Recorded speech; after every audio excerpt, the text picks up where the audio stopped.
Subscribe करते वक्त bell icon को जरूर प्रेस करें जिससे लेटेस्ट एजुकेशनल वीडियोस का नोटिफिकेशन आपको मिलता रहे। इस वीडियो में मैं आपको बताऊंगा कि इन्वेंट्री क्या होता है। इसका बेसिक कॉन्सेप्ट मैं आपको इजी वे में एग्जांपल के साथ बताऊंगा। देखें, बहुत सिंपल सा कॉन्सेप्ट है। जो भी एक फैक्ट्री में, कंपनी में, एक बिजनेस में प्रोडक्ट बन गई हैं या जिस मटेरियल से प्रोडक्ट बन रही हैं, वो जो मटेरियल है या जो प्रोडक्ट बन के तैयार हो गई हैं बेचने के लिए, उसको हम बोलते हैं इन्वेंट्री।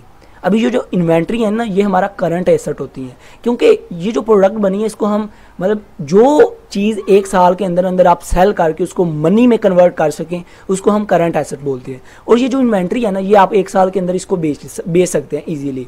लाइक अभी देखें, जो रॉ मटेरियल आपने मंगवाया, लाइक आप मैन्युफैक्चर करते हैं, आप लैपटॉप मैन्युफैक्चर करते हैं, ठीक है, आपने लैपटॉप की फैक्ट्री लगाई है, तो लैपटॉप की फैक्ट्री के लिए आप क्या करेंगे, आपको प्लास्टिक की बॉडी बनानी होगी पहले लैपटॉप की, उसके लिए रॉ मटेरियल लाएंगे, ठीक है, लैपटॉप की स्क्रीन लाएंगे, रैम लाएंगे, डिफरेंट जो उसकी अंदर प्रोडक्ट इस्तेमाल होती हैं वो लाएंगे। तो वो जो आपने चीज़ें लाई प्लास्टिक के लिए, बॉडी के लिए सामान लाया, उसकी रैम लाई, ये सारा क्या, ये रॉ मटेरियल है। तो ये जो रॉ मटेरियल होता है ना, इसको भी हम इन्वेंट्री में काउंट करते हैं, इसको भी हम इन्वेंट्री बोलते हैं। अभी रॉ मटेरियल के बाद क्या होगा कि आप जो रॉ मटेरियल उसको इस्तेमाल करेंगे और प्रोडक्ट को मैन्युफैक्चर करना शुरू कर देंगे। अभी प्रोडक्ट बन रही हैं तो मतलब रॉ मटेरियल क्या है, प्रोग्रेस में है, प्रोसेस में है, रॉ मटेरियल अभी रनिंग में, अभी बनी तो नहीं ना।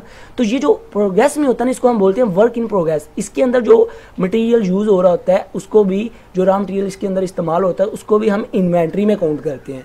अभी जब लैपटॉप बन गया, सारी चीज़ें लेबर ने काम खत्म करके लैपटॉप तैयार कर दिया और प्रोडक्ट ला के आपके सामने रख दी, सारी ये प्रोडक्ट बन गई है, स्टोर में आ गई। तो ये जो स्टोर में लैपटॉप जितनी भी प्रोडक्शन हुई है, ये जो फिनिश गुड है ना, फिनिश गुड का मतलब क्या होता है कि जो एंड प्रोडक्ट है, जो तैयार हो चुकी है, उसको हम फिनिश गुड बोलते हैं। तो ये जो फिनिश गुड है ना, इसको भी हम इन्वेंट्री बोलते हैं। तो ये छोटा सा कॉन्सेप्ट था। आई होप आपको क्लियर हो चुका होगा कि इन्वेंट्री क्या होती है, कौन कौन सी चीज़ें इन्वेंट्री में आ जाती हैं।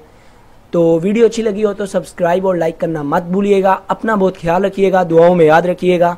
Good bye.